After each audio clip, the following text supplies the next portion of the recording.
Hi everyone, welcome to today's Meaning of the Minds webinar. Today we're going to be discussing learning from Boston, mobility, innovation, and delightful spaces. My name is Jessie Hahn. I'm the Executive Director of Meaning of the Minds. We're a nonprofit based in the San Francisco Bay Area, bringing together urban sustainability, innovation, and technology leaders to talk about the future of cities. We have monthly webinar series, which you're on today. We also have a blog, cityminded.org, which you're probably familiar with, as well as events throughout the year. We have two presenters today. Kris Carter is the co-chair of the Mayor's Office's New Urban Mechanics in Boston. New Urban Mechanics is the City of Boston's civic innovation team working collaboratively with research institutions, civic entrepreneurs, and government agencies to explore and prototype what's new and next in cities. We also have Mary Skelton Roberts with us today. She's a Senior Program Officer for Climate and Mobility at the Barr Foundation based in Boston. She'll tell you a little bit more about the Barr Foundation and its role funding and supporting these kinds of projects. So Mary will be first, and then we'll hear from Kris. So Mary, take it away. Hi, Jessie. Thank you very much. Can folks see my screen? Yep, it looks good. Okay, great. So the Barr Foundation, we are the largest private foundation in New England. We have three areas where we focus our investments. It's in arts and creativity, in education, and in climate. In the climate strategy, our goal is to reduce greenhouse gas emissions from the two largest contributors in Massachusetts, which is the energy sector and the mobility. And how do we do that in mobility? One of the things we are trying to do, our goal in mobility, is transform how people get around and how we build our communities. So for us, it's thinking about how do we shorten the distance from point A to point B, and then how do we make communities that require people, if they're going to travel travel in the lowest carbon ways.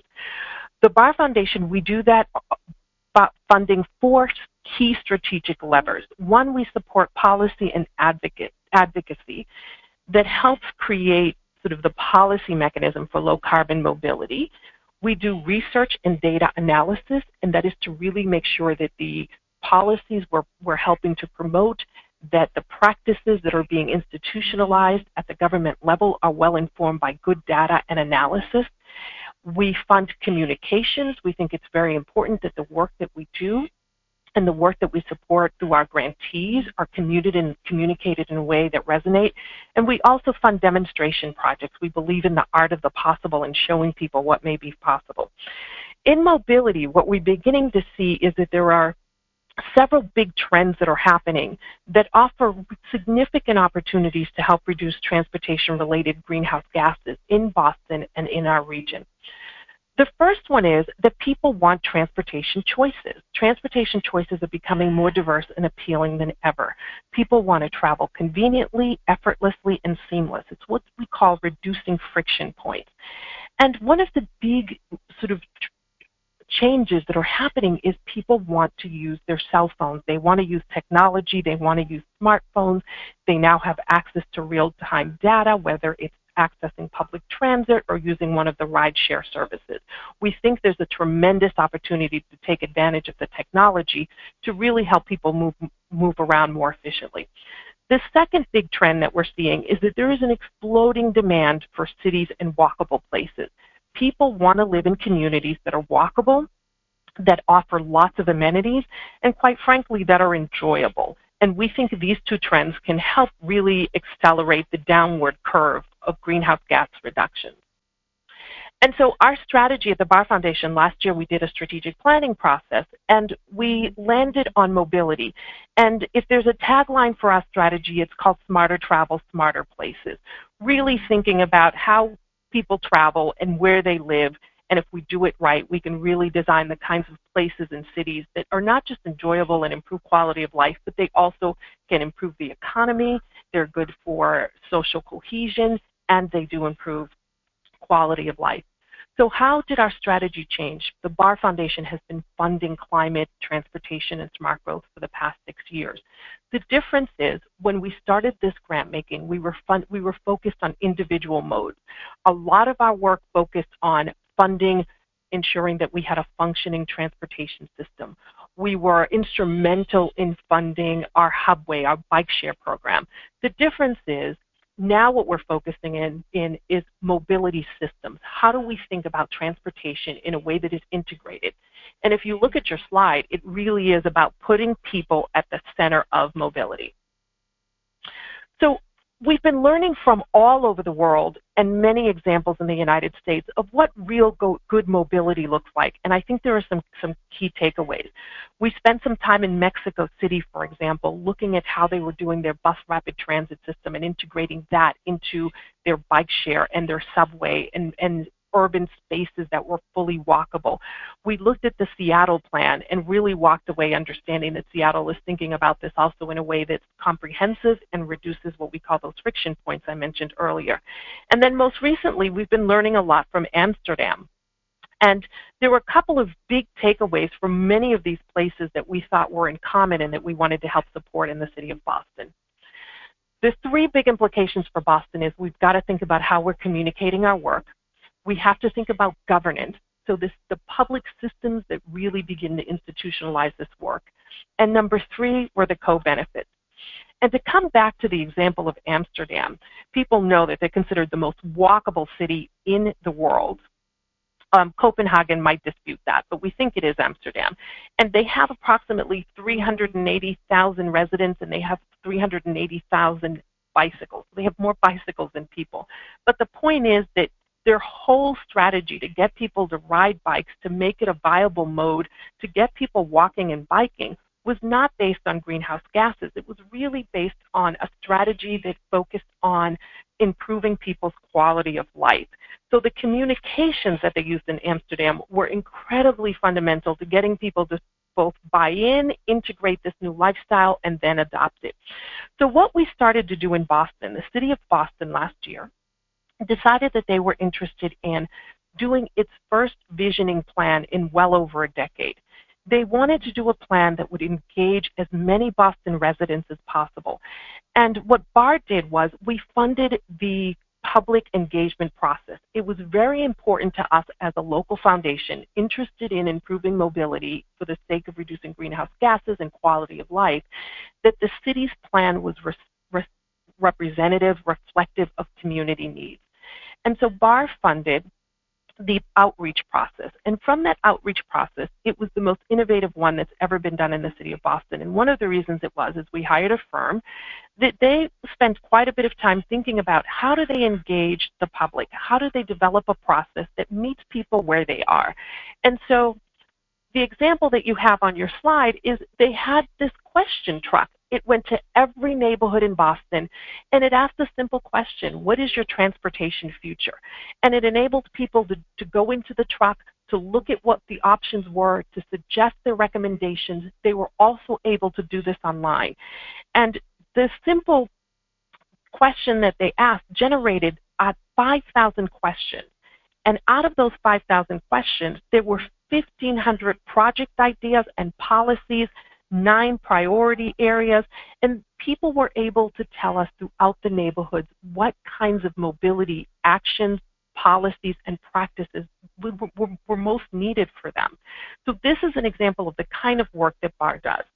So now this leads me to my second takeaway, that people really want to think about governance. We've also learned that it's really important to support government to do their job. I know that in this day and era, this moment in time, people are jaded about what government can do, and there's a lot of dissatisfaction. But let me tell you, there are many, many people in government that really are trying to do the right things for the right reasons and to help people. And we've found that working with the city of Boston has been a great opportunity for the foundation. So in terms of governance, part of what we've done is we've helped support the city to work with a consulting firm that began to track data for mobility, that began to understand how people were moving around the city, so that as the city of Boston was doing its public engagement at the community level and understanding from the public what was most important, they also were working with experts in this project. It was Nelson Nygaard, to really understand how does the data help us address the issues that were raised by the communities of Boston. How do we think about using data to support what people are saying are important? And the other thing that Barr funded is we funded a fellow. We funded a fellow whose sole job was to help the city develop this plan, work with the Boston Transportation Department, and really sort of own this. And the image that you see in front of you, this was a mobility lab that happened in Boston last spring, and there were hundreds of residents from the city of Boston that came. So again, this was one way in which the city played a pivotal role in going to the community, getting their feedback, identifying key primary goals and targets, and then began to institutionalize that. And so for us, it's really, how do you help create the public engagement that brings cities to where, government to where people are? How do you help fund good data so that the decisions are informed not by public input and by that data? And how do you help government do the work that it really wants to do when all the conditions are right? The other takeaway that we walked away with is that it's really important. We always have to answer in the work that we're doing is, what is in it for the public? And this photo is an image of the city of Boston over the summer in August. They took a street that was a highly trafficked street, and they blocked off the street, and they put these lounge chairs, they put these tables, and they turned it into a day where residents could enjoy themselves on a street that typically wasn't reserved for them. And so what you see is you get people to buy in by showing them that if you block off a street from traffic, it is not to say that you don't care about people driving, but it is to say you are prioritizing the pedestrian, that the public space, including the street, belong to more than the vehicles. And so what I thought was fascinating about this exchange is that the city of Boston, they never talked about, this wasn't about cars being restricted from this particular street, but it was all about how much fun lounging, listening to music, and engaging public spaces can be for large numbers of people. So when I think about the work that Barr is going to be doing, is we're going to continue to support highly visible early action pilots. We're going to focus on the Go Boston 2030 city planning initiative, help them implement these activities that are easy to see, that people can say, I see how this might benefit me or improve my quality of life. We're going to help the city begin to sort of rapidly institutionalize and put into practice those priorities that emerge from the plan. And we're going to help the city move some of these initiatives forward. The other thing that we found fascinating is that when you do this well, and you really think about the co-benefits, it also begins to catch national attention. So this is an example of the World Economic Forum. They chose Boston to launch a new program to look into the future of mobility. So again, when you have the right government agency, which in this case was the Boston Transportation Department, working in collaboration with the public and developing a plan that speaks to their needs, it becomes a model for not just the United States, but for other places across the world. Now, Kris is going to talk more specifically about examples, but that's our strategy. Our goal really is to have smarter places, smarter travel, smarter places throughout the greater Boston region. So I'm going to turn it over to Kris, who's going to talk about the fabulous work that the Mayor's Office of New Urban Mechanics has been involved with. Thanks, Mary. So Mary did a great job of sort of walking through the important work that Barr Foundation has been helping the city do over the past 5 or 6 years, and I've had the pleasure of working with her on a number of those projects, initially with Hubway and then with Go Boston 2030, and now hopefully some autonomous vehicle work in the future. I'm going to talk a little bit about the Mayor's Office of New Urban Mechanics and the role that we play in city government here, and then go through some project examples of things we've worked on over the last 5 years or so that sort of get at the underlying sort of driver of innovation that we see in the city of Boston and how it works. So the first is, it's a funny name, right? A new urban mechanic. So what is a new urban mechanic? And it stems from our previous mayor, Mayor Menino, who was a 20-year mayor in the city of Boston and was known as the urban mechanic, that he knew how to deliver on basic city services and experiences. And in 2010, there was sort of this framing that we needed to think about, okay, what's the sort of next century of an urban mechanic looks like? How does that evolve and take on new meaning in a world that sort of is driven by data and technology, but still deliver those services and experiences that people want? And that actually manifested itself in the creation of the first civic innovation team here in Boston, one of the first in the country. formed in 2010. And the reason for this was that there needed to be sort of a dedicated team focused on innovation. And that was the feeling of the mayor and the chief of staff at the time, that if we put innovation on the responsibility of all the different departments in the city and the different managers, that it would be the last thing on their list to do, right? That they wanted to ensure that they were clearing the streets when it snowed and picking up trash and making sure that students were delivered to school on time, and that innovation would sort of fall in between. So the decision to sort of create this shop, which was initially just 2 people, and have those people really focus on driving an innovation agenda forward in the city, but doing it in a really collaborative way. And now, under Mayor Walsh, who took office a few years ago, that vision has been expanded. So largely we focus on achieving his vision of a thriving, healthy, and innovative city, and contributing to the projects that sort of make that happen, as well as collaborating with our research institutions and outside partners, other sort of city or state agencies, and in a lot of that early action, high visibility work that Mary was referencing. When we think about innovation in Boston, it's not just about sort of what you're building, but it's how you're building it. And some of that stems from the team that we have here. So we have about 12 members that work on newer mechanics, and they're split across a whole bunch of different sectors. What we have done in sort of building out our team is making sure that it is both flexible and also multidisciplinary. So we have people who are coders, but we have people who are planners and engineers and technologists and artists, designers, people who are writers and poets and filmmakers. It's a really sort of interesting blend of people. And what that allows us to do then is sort of raise our hand for a wide variety of projects. So when sort of confronting a challenge that they're not quite sure how to do with, we can be that front door, and chances are we have somebody in our team who is both skilled in some way that maybe that the capacity doesn't exist in that department, or we have a whole bunch of generalists who are really interested about solving problems in urban environments.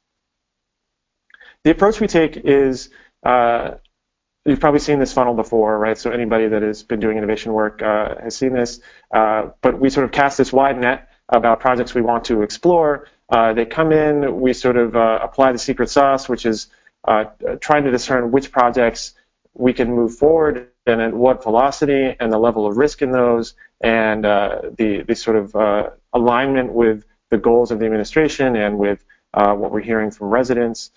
And then if they're successful, we scale them and spread them to sort of more places either around the country, around the world, or just in Boston. Sometimes the success is actually just sort of that level end of a project where we have sort of made that idea understandable for people, and they're now sort of advanced their thinking on a topic. And occasionally we fail, and the mayor has said, if we're not failing, we're not trying hard enough, and we take that to heart.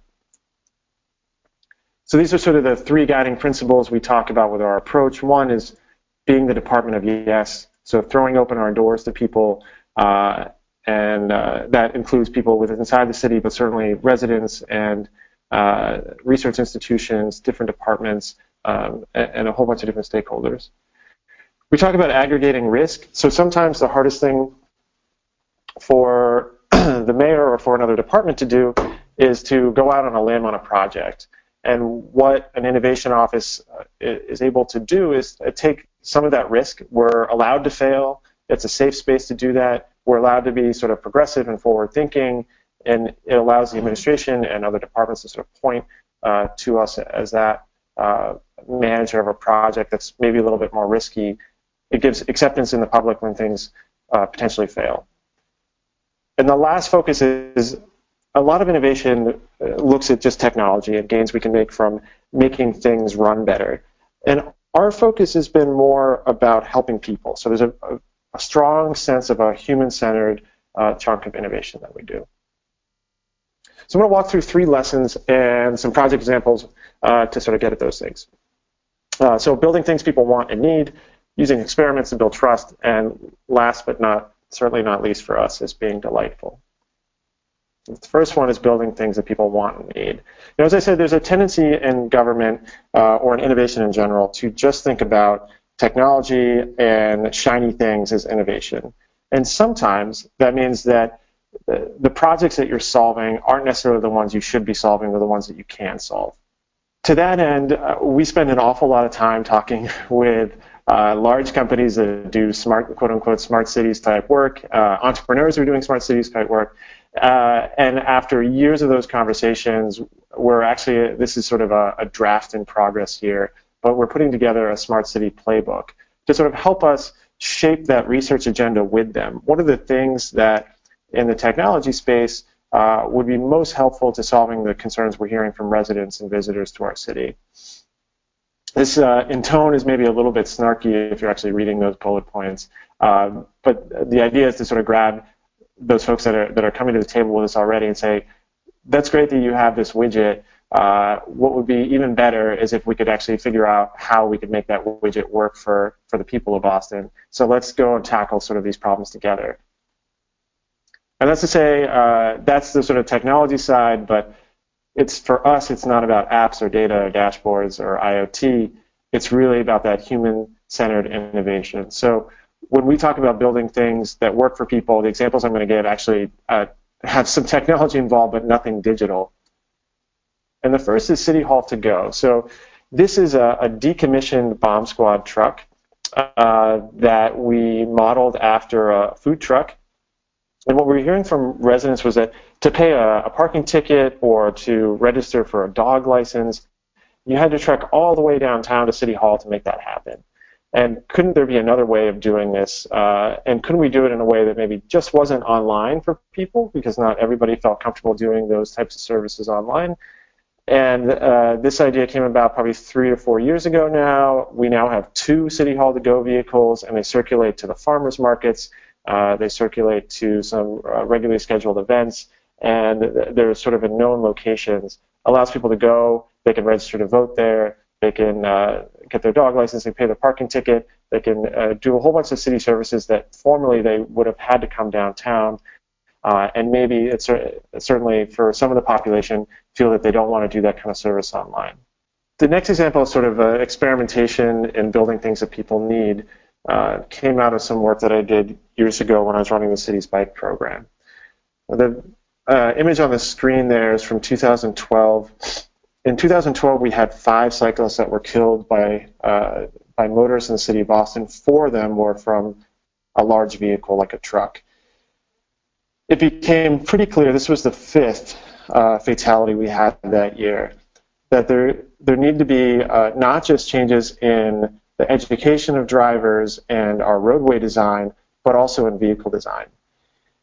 And one of the things that's happened in Europe for multiple decades now is the use of side guards. And a side guard on a truck sort of covers up that cavity between 2 wheels. So when you have a vehicle moving down the street in parallel with a cyclist, and that truck makes a right-hand turn and the cyclist impacts the side of that vehicle, the side guard is intended to push them back to the curb and not allow them to go underneath the vehicle. And we had 2 fatalities that year that had been exactly this kind of crash. And as you can imagine, they are pretty brutal types of crashes, and certainly things that are hard to just come away with injuries. And the idea was here that, well, we could turn what is a bad situation from a fatality into maybe just an injury. So we did the largest pilot in the country at the time in 2013. We equipped 18 of our city trucks with these, and then we sort of went to work, and we put them out in the wild, and we were really looking at how it affected operations for our fleet team. Could they still mount curbs? Could they get them on and off easily when they need to do maintenance on the vehicle? And we learned a lot over that first year, so much so that we scrapped sort of that idea you see on the left-hand side there with the yellow bars, and have gone to more of a carbon fiber panel that clips on and off. The truck on the right isn't even a city fleet. So one of the things that we've been able to do is that we've used other levers that we could come up with to sort of spread these throughout the city. And there's well over 100 trucks that are equipped this way now in Boston. Some of those were through contract measures. So the city contracts snow plowing and construction and trash removal, and we're able to sort of leverage those contracts and then ask the vendors to include these on their vehicles. And some of them, like the vehicle on the right there, is just Boston University's catering division. they felt that they wanted to make their trucks safer for the student population that's going up and down Commonwealth Avenue, and how could they sort of equip their own fleet, reached out to us because we had been a leader on this, and did that as well. And we've seen this sort of ripple out across the country. So San Francisco and Washington, D.C. Both have programs now, Chicago in the works, and more locally, Cambridge and Somerville.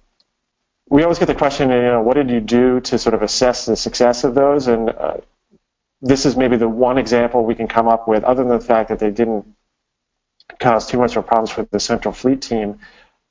This was one crash, a Hubway rider actually in the South End section of the city of Boston, impacted the side of the vehicle. The bike went under, and the driver was actually, or the rider was pushed to the curb. So this is the one example we can point to where we've potentially saved somebody's life from this really simple thing. So the 311 system we started back in 2010. We created this app called Citizens Connect, which is probably the first in the country to do this. But the idea was that we could leverage mobile technology to create a bunch of sort of citizen sensors out there, right? So people are roaming their neighborhoods, they're commuting to work, and one of our biggest challenges is finding out where cases are that we need to address. So where did that streetlight go out? Where is a trash can that's overflowing? Where is a vehicle maybe illegally parked somewhere? And then responding to that. So Citizen Connect actually put this power, instead of having to call in to 617-635-4500, you now could pull out your smartphone, snap a picture, generate a case, and an email would come in. We would respond with an email that went back out that said, thanks for letting us know, and we'll let you know when we close it. And that was sort of the generation one, and then we sent an email back out being like, we've addressed your issue, thanks. What it has sort of split into over the years is a whole range of sort of different engagement products, whether it's something that automatically senses potholes or us texting. The texting version is interesting when we talk about failures. What it would do is say, you would text in and say, there's a pothole at the corner of Tremont and Cambridge Street. And then someone would text back and say, great, can you tell us a little bit more about that pothole? And you'd say, well, I don't know, it's maybe 6 inches deep, 2 feet wide. And you say, okay, great. Which intersection of Tremont and Cambridge Street? So that sort of back and forth with people wasn't actually delivering a better service, and people were sort of frustrated with it, and it wasn't working. What actually tended to sort of make people more interested in doing this type of work and being more engaged in their community, right, was understanding who was actually doing the work and having a more personalized connection with the city. And now what happens with certain types of cases that get submitted by residents is they submit something, they say a sidewalk needs to be repaired. We say, great, let's go into the queue. Here's sort of the case that's sort of generated from it. There's a case number, you can track it, and we'll let you know when we do it. And what actually gets sent back to them now is the government for them. What we've seen is that people that actually get this email back with a photo of the person that did the work and the work being done actually leads to more engagement in the future. So they're more likely to submit a case again within the next month, and they're more home most of their cases. So when we're trying to serve all of the residents of Boston, how do we reach all those neighborhoods and make sure that we're not sort of over-subscribing to cases in neighborhoods that are maybe better connected? This next project we're in the midst of right now, and again, this is a little bit about building trust in government. So we launched something called Boston's Safest Driver as part of our Vision Zero initiative to eliminate traffic fatalities from our roadways in the city of Boston. It's an app that runs in the background while you're driving, and it generates a score based on 5 metrics: your speeding, your acceleration, how harshly you're braking, your cornering, and then if you're fiddling with your smartphone or not. We've been running this for the last 3 months, have about 5,000 people that have subscribed to this, and the initial questions we got from the media when we launched this, one was how does this work, and then 2 was, well, what happens to the data? And I don't feel comfortable telling the city of Boston that I am traveling at a higher speed than the speed limit. Aren't they going to use that to enforce it against me? And so for the first time, we tried something that we were calling a public privacy policy. and in layman's terms laid out what actually happened to the data and what were the use cases we would potentially use that for. And for folks that are nerdy enough to actually go through that stuff, we were getting positive feedback from at least those constituents that said, wow, this is really clear, this is understandable for once. I don't have to read through a whole bunch of legalese to understand that, oh, the city is not just interested in collecting where we're speeding and driving, but we're really interested in like pushing sort of self-reflection and sort of building this network of people to challenge each other. And then all that data gets aggregated and potentially used to improve intersections around the city of Boston where we're seeing problems, or potential sort of messaging in future educational campaigns around driving. And the last piece I'll touch on here in this segment is around autonomous vehicles. As Mary mentioned, we are working with the World Economic Forum on putting together pilots around autonomous vehicles and policy over the next year. We have just signed on our first testing partner, Nutonomy, who's a spin-out from MIT, who will begin testing likely by the end of this year, that they'll be on the roads in Boston.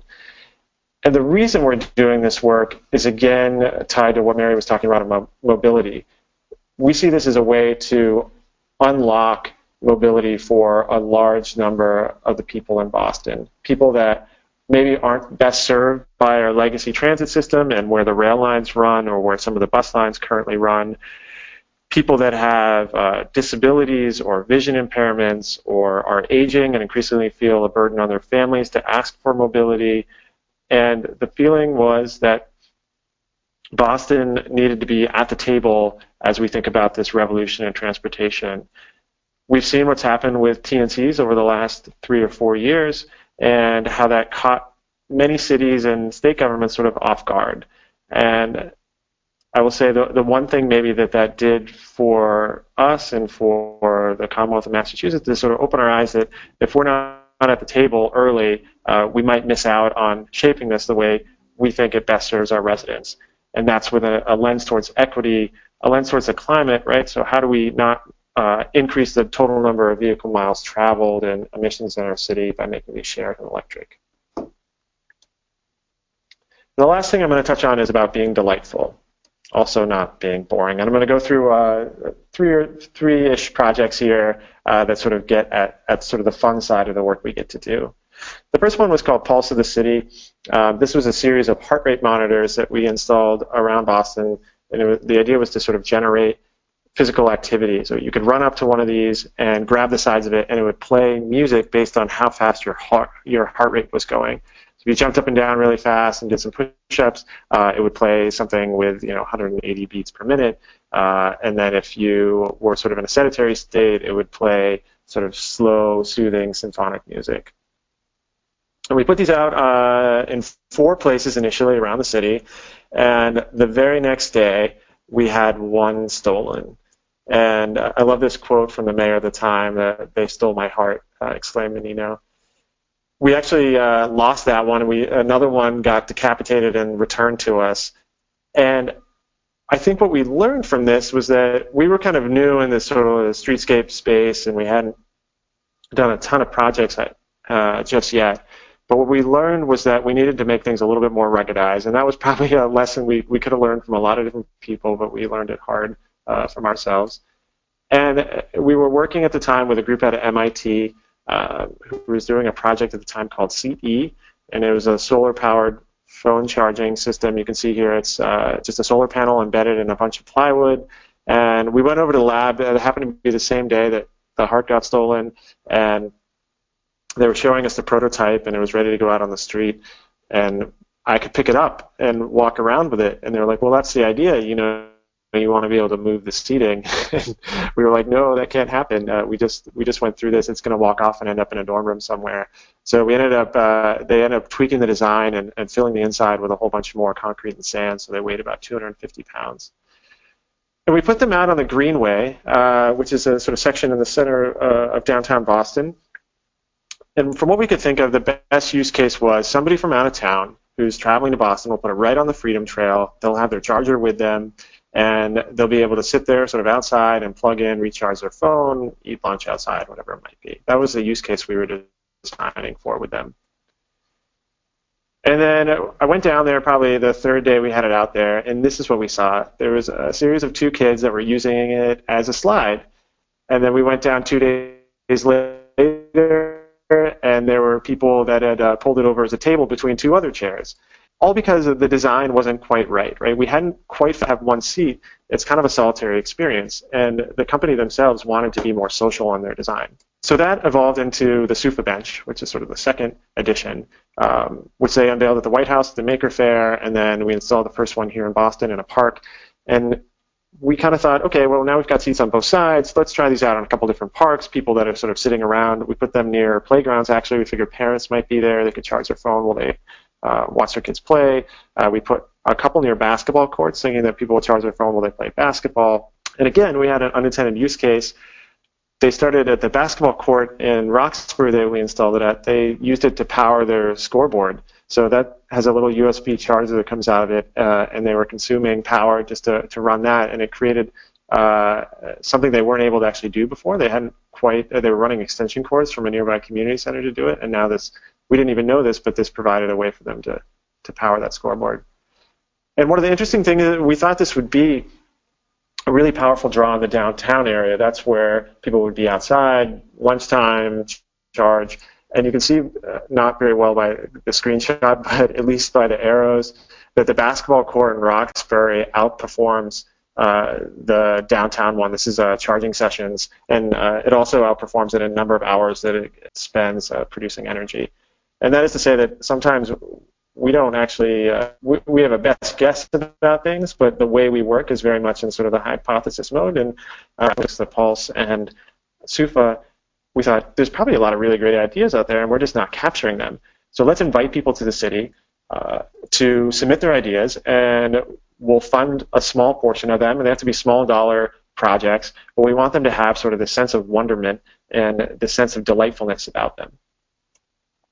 And that resulted in a series of projects that tackled both City Hall and public space. So this project here, you see this is if you came in Boston City Hall, this is what you'd be greeted with 2 or 3 years ago. It's sort of these stairs up to a mezzanine level that we had taken over about 6 months prior and added chairs and seating and plants and things and Wi-Fi. But there were still these sort of dark stairs that were there.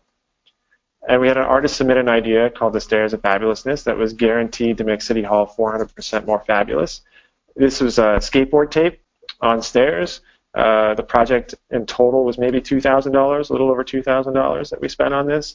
And it changed sort of the reaction of people coming in the front door, that they had a total different experience of what government experience, or sort of their experience with that inside City Hall, right? You're usually coming there maybe to pay a parking ticket or to contest a parking ticket or pay your property taxes, and there's a little bit more cheerful when they walked in the door. We funded a project in the South End called Lightwell that sort of lights up and changes colors based on the type of rainwater that's being collected, the volume of rainwater that's being collected.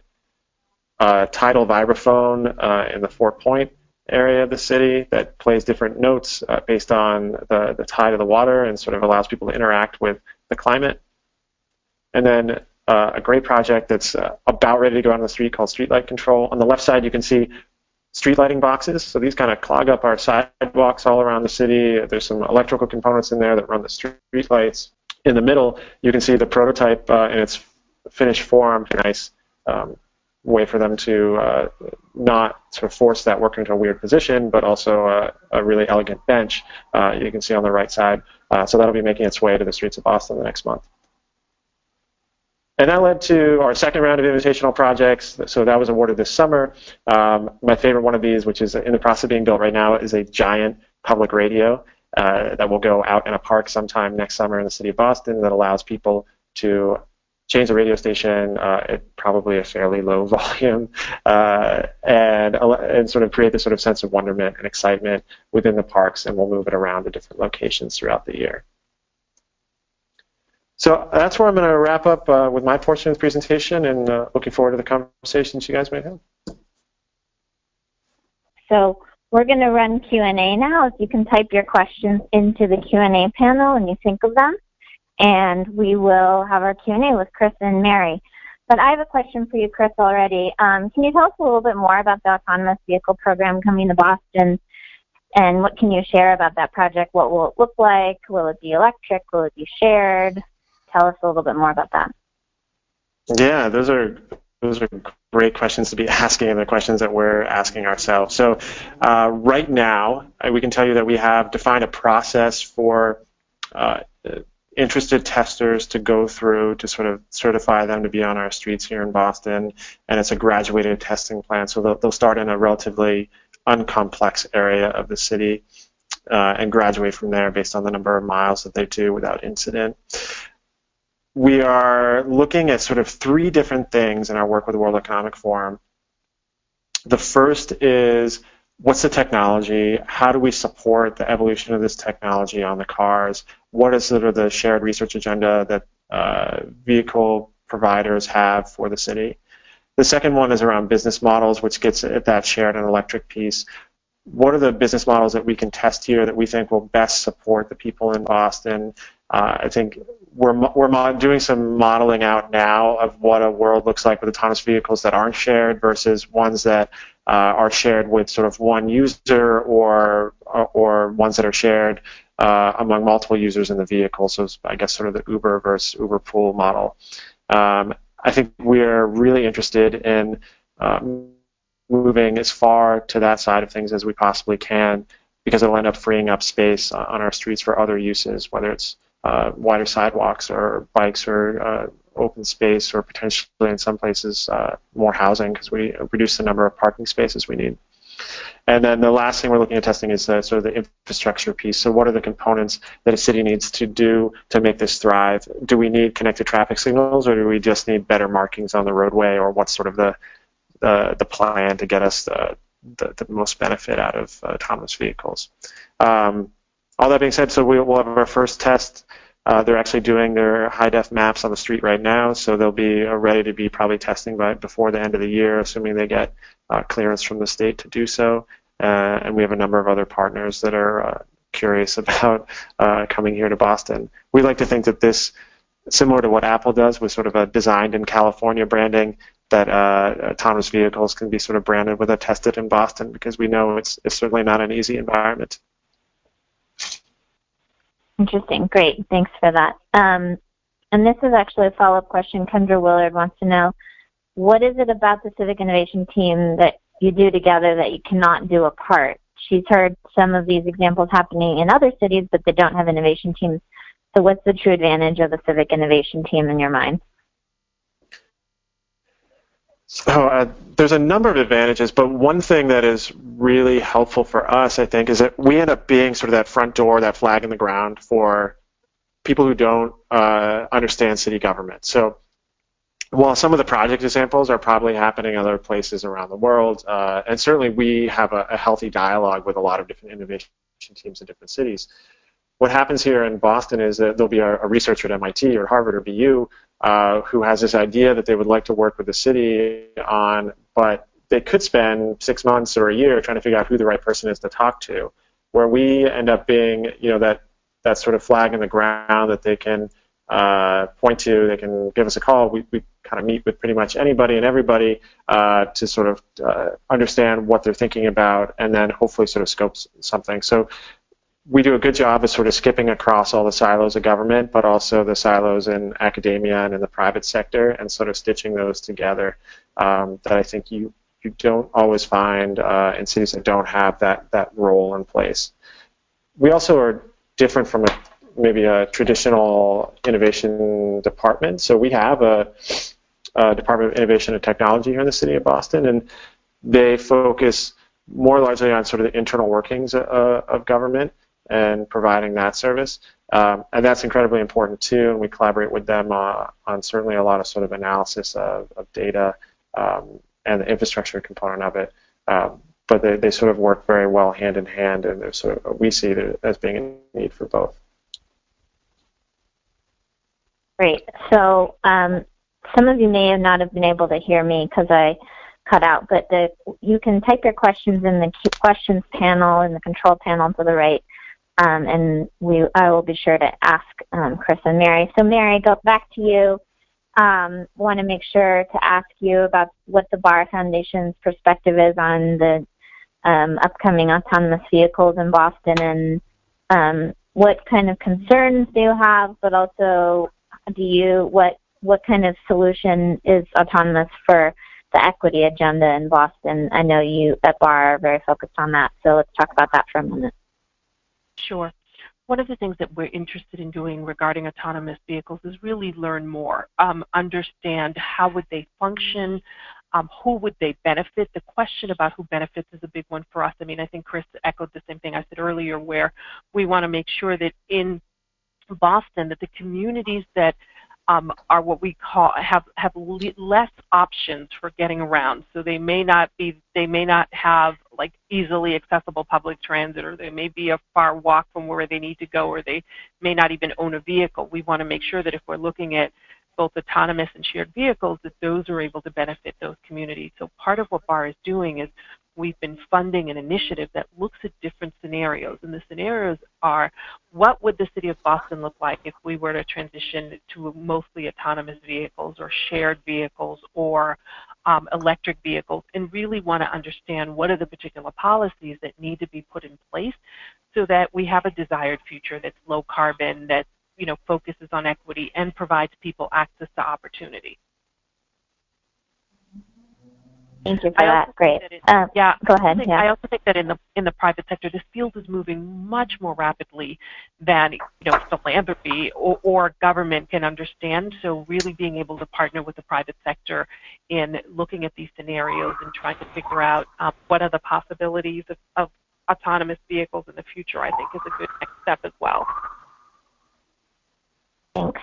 Yeah, we have another question about transportation.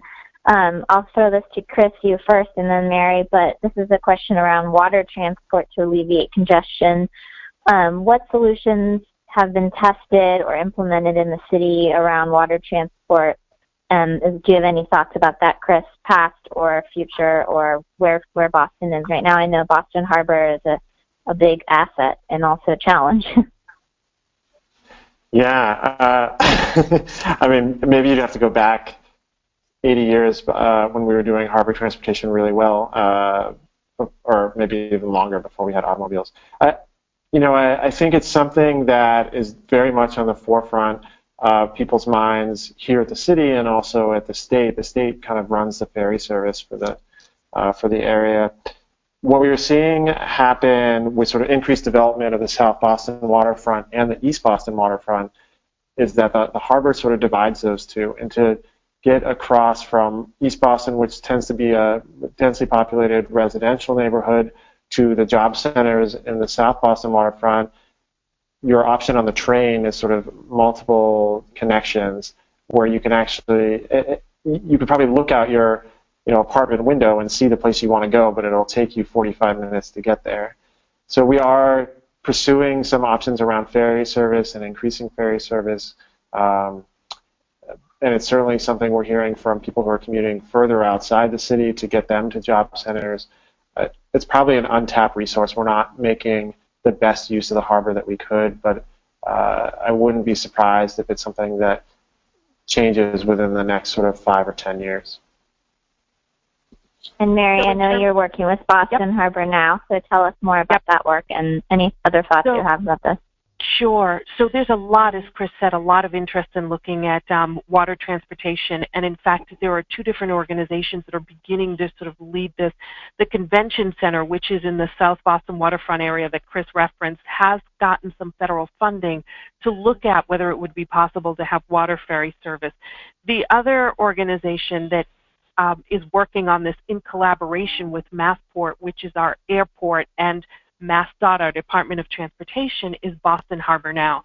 They recently sent out a request for proposals looking for consultants that can help them scope out what a water transportation system might look like. So they're going to be evaluating everything from how do you connect sort of East Boston to South Boston waterfront, how do you think about what ferry service would look like, what would it cost, what would be its implication on mobility and greenhouse gases.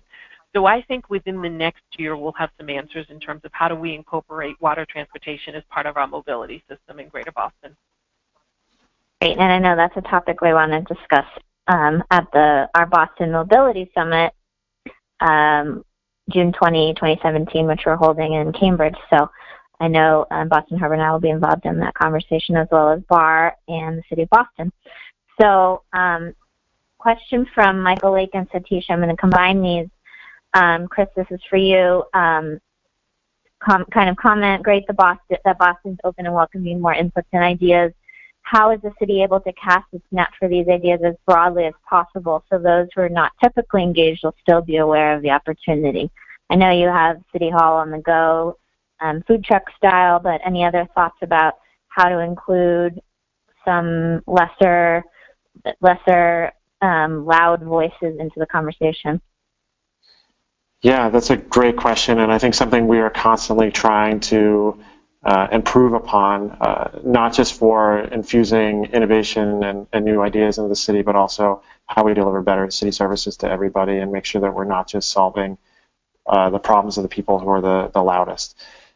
When we go sort of in the front end of that funnel, when we think about how we capture our projects, there's a couple different ways, maybe more than a couple of different ways that those come into our office.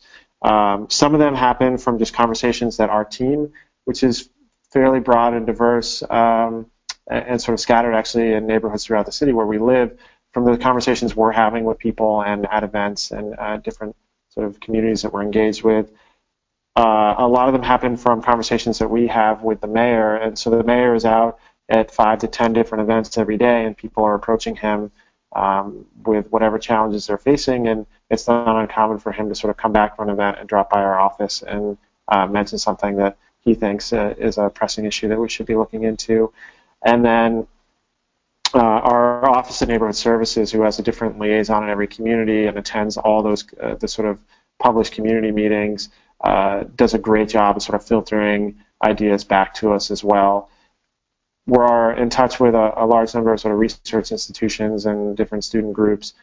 That's another way to sort of bring things in, and then the private entrepreneurs. I will say that, you know, probably where we are missing impact right now is outside of people who speak English as a first language. We don't do a great job of our, from New York Mechanics standpoint, our outreach to the immigrant community, and that's something we're sort of focusing on and figuring out how we can do a better job of sort of sourcing those ideas that way. Great. And last question. Can I add something to this, Jesse? The process that the Boston Transportation Department did, which I talked about and showed the picture of the truck, it was one example where they went out to every community in Boston. So it was very different than what they traditionally done, which is have public meetings and people come to the city. They got 5,000 responses, 800 ideas, and a total of 12,000 different inputs. And it was done by going into communities, working with existing community-based groups, email, and then they broke that information by age, race, income, commuter patterns. So they had a really good way of determining how many people had been engaged. And I think one of the most telling parts of that process was that they realized that they had connected with residents that typically wouldn't have been engaged in a city planning process. So that's one example of a process done really well by the city. Great. I would totally, if I can chime in, I would totally agree with Mary. I think the Go Boston 2030 effort has fundamentally changed how other departments in the city are thinking about engagement because they saw a sort of new level of effort and reap the results of those efforts. So I think that's something we'll probably see more of going forward. Thanks for that. Okay, we are at the top of the hour. We have a couple more questions that have come in. I'm sorry we didn't get to them. We never get to all of our questions in these webinars, unfortunately. Lots of interesting questions come in. So, but a survey will pop up when you close your browser, and I just want to thank Kris and Mary for their time today. I know they're very busy in working on these solutions in Boston, in the region. So thank you so much, you guys, and we will hopefully see all of you at our monthly webinars. We do one of these a month on our blog, cityminded.org. We have events throughout the year, which you can find on our calendar page on our website. And please apply to join us at our Boston Mobility Summit on June 20, where we're going to be focusing on mobility, climate, and equity solutions for the city of Boston and the region. All of that info is available at cityminded.org. So with that, Kris, Mary, thank you so much. And This is just a part of the continuing conversation and solution finding, fact finding mission. Thank you so much, guys. Thanks, Jesse.